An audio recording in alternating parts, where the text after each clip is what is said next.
அடுத்ததாக உரை நிகழ்த்த வரவிருப்பவர் அரசியல்வாதி மட்டுமல்ல, சமூகத்தின் நிதானமான சிந்தனையாளர்.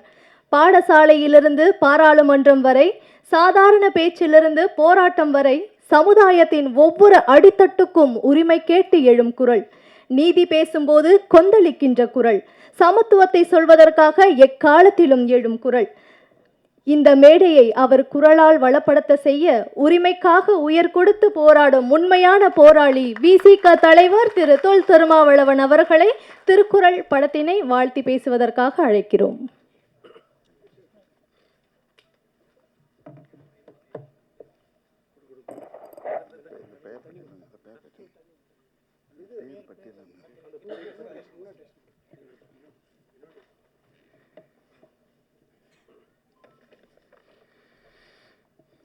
இந்நிகழ்வை தலைமை வகித்து சிறப்பித்துக் கொண்டிருக்கிற பெருமதிப்பிற்குரிய ஐயா விஜி சந்தோஷம் அவர்களே,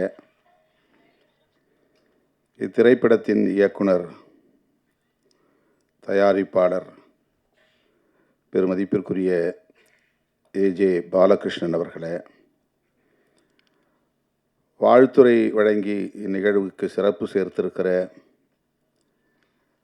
இயக்குனர் திரு ஞான ராஜசேகரன் ஐஏஎஸ் அவர்களே, அண்ணன் வி சேகர் அவர்களே, திரு எட்வின் அவர்களே, திரு கலைச்சோழன் அவர்களே, தனலட்சுமி அவர்களே, பாடினி அவர்களே, குணா அவர்களே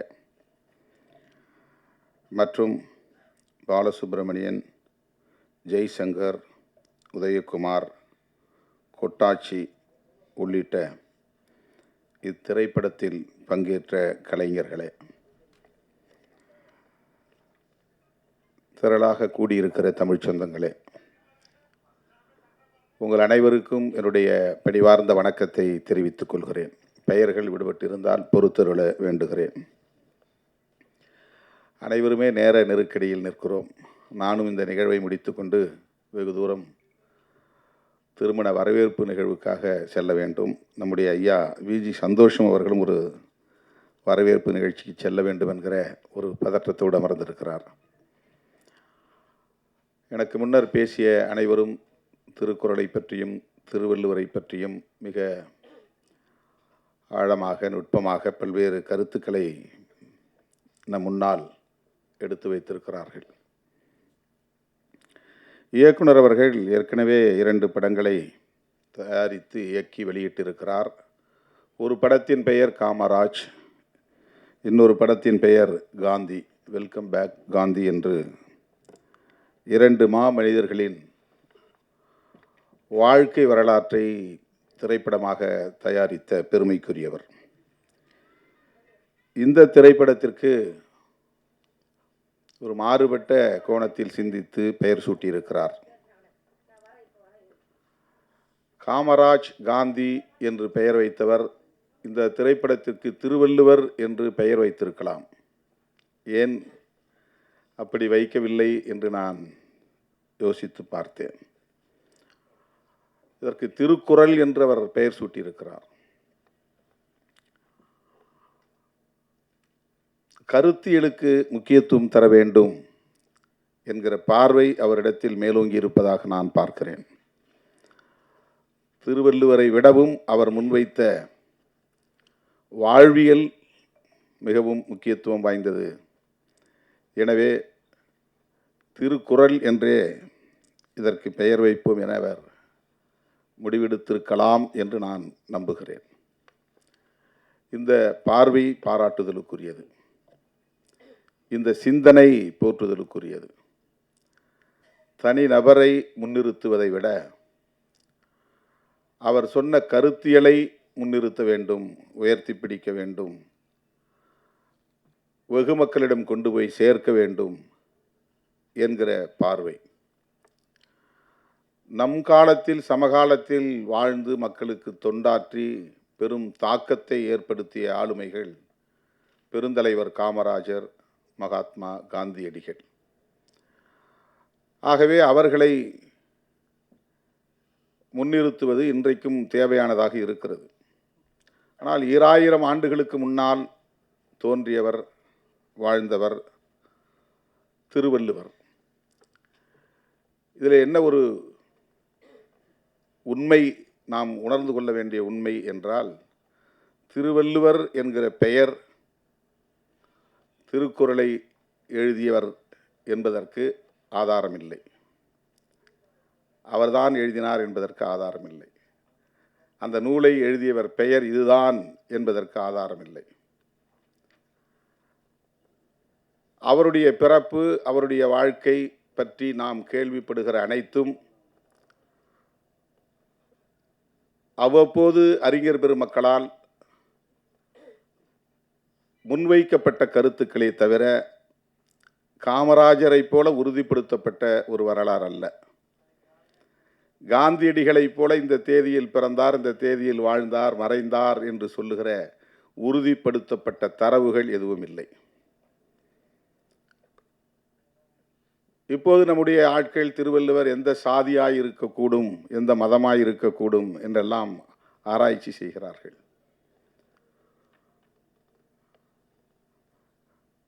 திருவள்ளுவர் மதச்சார்பின்மை கோட்பாட்டில் உறுதியாக இருந்தார் என்பதை இயக்குனர் சேகர் அவர்கள் மிக அழகாக எடுத்துரைத்தார்.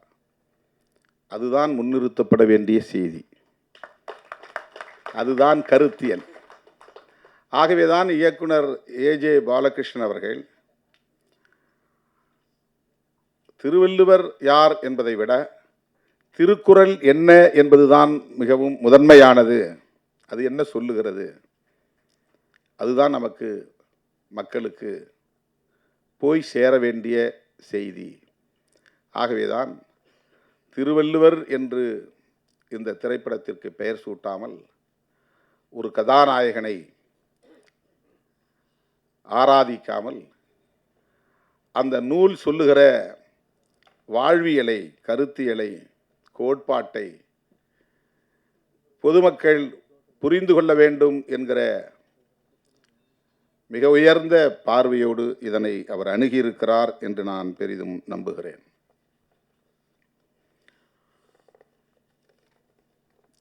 ஆயிரத்தி 1812 ஆண்டுதான் முதலாக இது அச்சுக்கு வந்தது என்ற தரவுகள் நமக்கு கிடைக்கின்றன. அப்படி என்றால் ஒரு 200 ஆண்டுகளுக்கு முன்னர். அதற்கு முன்பு வரையில் இது அச்சில் வரவில்லை, ஓலைகளில் இருந்தது. ஓலைகளில் இருந்த திருக்குறளை அன்றைய சென்னை மாகாணத்தின் அதிகாரியாக இருந்த எல்லிஸ், பிரபு எல்லிஸ் துரை,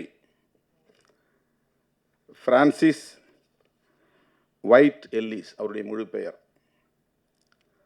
அவரிடத்திலே கொண்டு போய் கொடுத்தவர் அயோத்திதாச பண்டிதருடைய தாத்தா கந்தப்பன் என்பவர். பண்டிதர் அயோத்திதாசர் தமிழ் சமூகத்தில் மிகப்பெரிய தாக்கத்தை ஏற்படுத்திய ஒரு அறிஞர். அது ஓரளவுக்கு கற்றறிந்த வட்டாரத்தில் அறிந்த ஒன்று. அவர் திராவிடம் என்கிற சொல்லை முதலில் புழக்கத்திற்கு, வெகுமக்கள் புழக்கத்திற்கு கொண்டு வந்தவர். திராவிட மகாஜன சபை என்கிற அமைப்பை உருவாக்கியவர். தமிழ் பௌத்தம் என்கிற கருத்தியலை வடித்தவர். அவருடைய தாத்தா கந்தப்பன். அவர்தான் தன் வீட்டில் பரணில் இருந்த ஓலைச்சுவடிகளை கொண்டு போய் எல்லிஸ் துரையிடம் கொடுத்து அவர் அதை படித்து அதை அச்சுக்கு கொண்டு வந்தார் என்று வரலாற்று தரவுகள் நமக்கு கூறுகின்றன. இன்றைக்கு கமல்ஹாசன் அவர்கள் பேசிய ஒரு பேச்சுக்கு பெரிய எதிர்ப்பு கர்நாடகாவில்.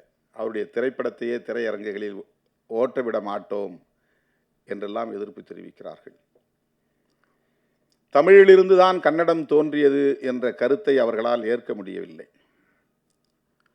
ஆனால் 1812 எல்லிஸ் அவர்களும் 1852 ஹென்றி ஹொய்சிங்டன் என்பவரும், அவர்களெல்லாம் பிரிட்டிஷ் குடிமக்கள், ஆங்கிலேயர்கள். அவர்கள் தமிழை கற்று, தமிழை ஆய்ந்து, தமிழ் அறிஞர்களோடு உரையாடி அவர்கள் தென்னிந்திய மொழிகளான தமிழ், தெலுங்கு, கன்னடம், மலையாளம், துளு போன்ற மொழிகளை எல்லாம் ஒப்பீடு செய்து அதன் அடிப்படையில் அவர்கள் முன்வைத்த கருத்து இந்த மொழிகளுக்கெல்லாம் மூலமொழி தமிழ் என்ற கருத்தை உறுதிப்படுத்தி இருக்கிறார்கள்.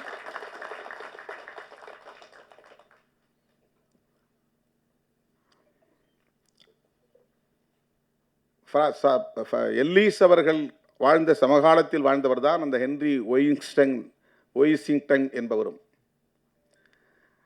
அவருக்கு பிறகுதான், எல்லீஸுக்கு பிறகு 40 ஆண்டுகளுக்கு பிறகு 1856 கால்டுவெல் திராவிட மொழிகளின் ஒப்பிலக்கணம் எழுதுகிறார். இந்த மொழிகள் ஒன்றோடொன்று தொடர்புடையவை என்கிற செய்தியை தாண்டி இந்தியாவில் பேசப்படக்கூடிய பல்வேறு மொழிகளுள் மிகவும் தொன்மை வாய்ந்தது, சிறப்புக்குரியது தமிழ் உள்ளிட்ட தென்னிந்திய மொழிகள்தான் என்கிற செய்தியையும் சொல்லுகிறார்கள். அந்த காலத்திலே பாலி மொழி இருந்தது, அந்த காலத்திலே சமஸ்கிருதம் இருந்தது. இன்றைக்கு பாலி மொழியை பேச யாரும் இல்லை. புத்தரே பேசிய மொழி பாலி மொழி என்று அறியப்படுகிறது. இப்போதைக்கு அது பேச்சு வழக்கிலே இல்லை. சமஸ்கிருதம், சான்ஸ்கிரிட் இன்றைக்கு பேச்சு வழக்கிலே இல்லை. அந்த சமகாலத்தில் தோன்றிய அல்லது அதற்கு முன்பு தோன்றிய வரலாற்று தரவுகளை கொண்ட தமிழ்மொழி இன்றைக்கும் உயிர்ப்போடு இருக்கிறது. உலகம் தழுவிய அளவில் வலிமை பெற்றிருக்கிறது. புதுமையை உள்வாங்கி இருக்கிறது. தமிழ்மொழிக்கு உள்ள சிறப்பு தொன்மையும் புதுமையும் இணைந்த ஆளுமை மிக்க ஒரு மொழி. பல மொழிகள் தோன்றி வளர்ந்து முதுமை அடைந்து மறைந்து போய்விட்டன. தொன்மைக்கு எதிர்ச்சொல் முதுமை அல்ல, தொன்மைக்கு எதிர்ச்சொல் புதுமை. அண்மையிலே ஒரு பட்டிமன்றத்தை நான் பார்த்தேன். செம்மொழி சிறப்பு தமிழுக்கு வந்ததற்கு அதன் தொன்மை காரணமா அல்லது இளமை காரணமா என்று தலைப்பிட்டிருந்தார்கள். முதுமைக்கு எதிர்ச்சொல் இளமை, தொன்மைக்கு எதிர்ச்சொல் புதுமை. புதுமை என்று சொல்லியிருந்தால் அது மிக பொருத்தமாக இருந்திருக்கும் என்று நான் எண்ணினேன். இன்றைக்கு கணினி மொழி வந்துவிட்டது, அது புதுமை. கணினிக்கு ஏற்ப தமிழ் தன்னை தகவமைத்துக் கொண்டிருக்கிறது. அந்த அளவுக்கான செறிவை பெற்றிருப்பதால், செம்மை அடைந்திருப்பதால் அது செம்மொழி. செம்மை அடைந்திருப்பது என்றால் செழுமை அடைந்திருப்பது என்று பொருள். செழுமை உருவதைத்தான் செம்மை உருவது என்று நாம் சொல்லுகிறோம். செம்மையுற்ற ஒரு மொழி, எல்லா வளங்களையும் கொண்ட செழுமையுற்ற செம்மையுற்ற மொழி, அதனால் இது செம்மொழி. செம்மொழி என்பது சிவப்பு மொழி அல்ல. செம்மொழி என்பது செம்மையுற்ற மொழி. செம்மையுற்ற மொழி என்றால் செழுமையுற்ற மொழி. செழுமையுற்ற என்றால் எல்லா வளங்களையும் உள்ளடக்கிய மொழி என்று வரும். ஹைலி ரிச்சஸ்ட் லாங்குவேஜ், அதுதான் செம்மொழி. அதை கிளாசிக்கல் லாங்குவேஜ் என்று சொல்வார்கள். அப்படிப்பட்ட இந்த மொழிக்கு இன்றைக்கு உலகளாவிய பெருமையை சேர்க்கக்கூடிய ஒரு நூல். எத்தனையோ படைப்புகள் தமிழிலே உண்டு, சங்க இலக்கியங்கள் உண்டு. 11 மேற்கணக்கு நூல்கள், 11 கீழ்கணக்கு நூல்கள். 11 மேற்கணக்கு நூல்கள் 10 பாட்டு 8 தொகை. 11 கீழ்கணக்கு நூல்கள் 18 நூல்கள் இருக்கின்றன. அதில் நாலடியார் ஒன்று, இன்னா 40, இனியவை 40 போன்ற நூல்கள் எல்லாம் வரும். அதிலே ஒன்று திருக்குறள். இத்தனை நூல்கள் தமிழுக்கு சிறப்பு சேர்க்கிற, பெருமை சேர்க்கிற, பல்வேறு கருத்தியலை கொண்டிருக்கிற, கோட்பாடுகளை கொண்டிருக்கிற, தமிழர்களின் மாண்பை பறைசாற்றுகிற எத்தனை படைப்புகள் இருந்தாலும் அந்த 18 கீழ்கணக்கு நூல்களிலே திருக்குறள் மட்டும்தான் உலகளாவிய நூற்றுக்கணக்கான மொழிகளில் மொழியாக்கம் செய்யப்பட்டிருக்கிறது. பைபிளுக்கு அடுத்தபடியாக அதிக மொழிகளில் மொழியாக்கம் செய்யப்பெற்ற பெருமுக்கிய நூல் திருக்குறள். அண்ணன் வி. சேகர் அவர்கள் சொன்னதைப் போல இது ஒரு மதம் சார்ந்த நூலாக இருந்திருந்தால் அந்த மதத்திற்குரியவர்கள் மட்டும்தான் போற்றியிருப்பார்கள், போற்றி கொண்டிருப்பார்கள். பைபிள் கிறித்தவர்களுக்குரியது. அதனால் உலகத்தில் எந்தெந்த மொழியை பேசுகிறவர்களும் கிறித்தவத்தை ஏற்றுக்கொண்டிருந்தால் அந்த மொழியிலே பைபிளை மொழியாக்கம் செய்கிறார்கள். குர்ஆன் இஸ்லாமியர்களுக்குரியது. இஸ்லாமியர்கள் உலகம் தழுவிய அளவில் வாழ்கிறார்கள். அவர்கள் என்னென்ன மொழிகளை தாய்மொழியாக கொண்டிருக்கிறார்களோ அந்த மொழிகளில் குர்ஆனை மொழியாக்கம் செய்து கொள்கிறார்கள். அதனால் அனைத்து பிற மொழிகளிலும் மொழியாக்கம் செய்ய வேண்டிய தேவை வருகிறது இஸ்லாமியர்களுக்கு. ஹீப்ரு அல்லாத பிறமொழி பேசக்கூடிய, அரபு அல்லாத பிறமொழி பேசக்கூடிய, இஸ்லாத்தை ஏற்றுக்கொண்ட மதவழி சார்ந்த மக்கள் தங்கள் தாய்மொழியில் அந்த குர்ஆனை, அந்த வேத நூலை மொழியாக்கம் செய்ய வேண்டிய ஒரு வரலாற்று கட்டாயம் ஏற்படுகிறது குர்ஆனுக்கு, பைபிளுக்கு. ஆனால் அப்படி எந்த மதத்தையும் சாராமல், ஆனால் எல்லா மொழிகளை சார்ந்தவர்களும் ஒரு மொழியை மொழியாக்கம் செய்திருக்கிறார்கள், ஒரு நூலை மொழியாக்கம் செய்திருக்கிறார்கள் என்றால் அந்த பெருமைக்குரிய நூல் திருக்குறள் மட்டும்தான். அதற்கு எந்த ஹிஸ்டாரிக்கல் கம்பல்ஷனும் கிடையாது, ஒரு வரலாற்று கட்டாயம் நிர்பந்தம் கிடையாது. இந்த நூலை எங்கள் மொழியில் மொழியாக்கம் செய்யுங்க, நாங்கள் இந்த வழிபாடு செய்கிறோம் அப்படின்னு சொல்கிறதுக்கு எந்த நிர்பந்தமும் கிடையாது, வலியுறுத்தம் இல்லை, கட்டாயம் இல்லை. ஆனால் பல மொழிகளில், ஏராளமான மொழிகளுள் இந்த நூல் மொழியாக்கம் செய்யப்பட்டிருப்பதற்கு காரணம் அதற்குள்ளே இருக்கிற கண்டென்ட். அதுதான் முக்கியமானது. உள்ளே இருக்கிற கருத்து உலகமெங்கும் இருக்கிற ஒட்டுமொத்த மாந்தர்களையும் வழிநடத்துவதற்கான வாழ்வியலை சொல்லுகிற நூல். அதற்கு எந்த மதச்சார்பும் கிடையாது. ஒரு செக்யூலர் டெக்ஸ்ட், மதசார்பற்ற கருத்தியலை கொண்ட ஒரு நூல். அப்படிப்பட்ட இந்த பெருமைக்குரிய நூலை இந்தியாவின் தேசிய நூலாக அறிவிக்க வேண்டும் என்பது நம்முடைய கோரிக்கை.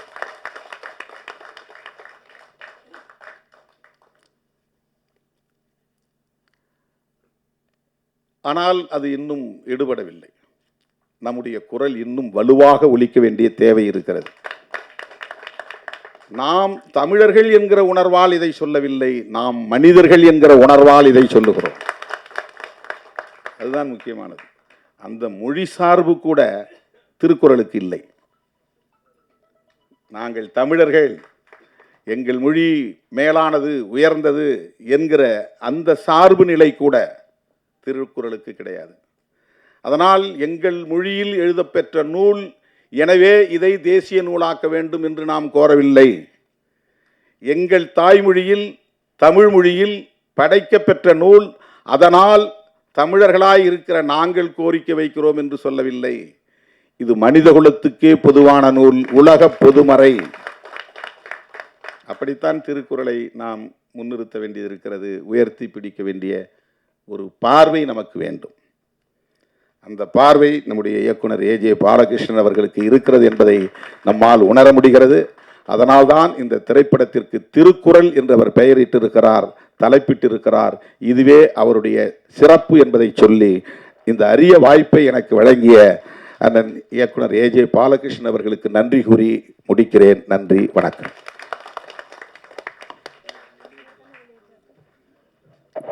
மிக்க நன்றி சார்.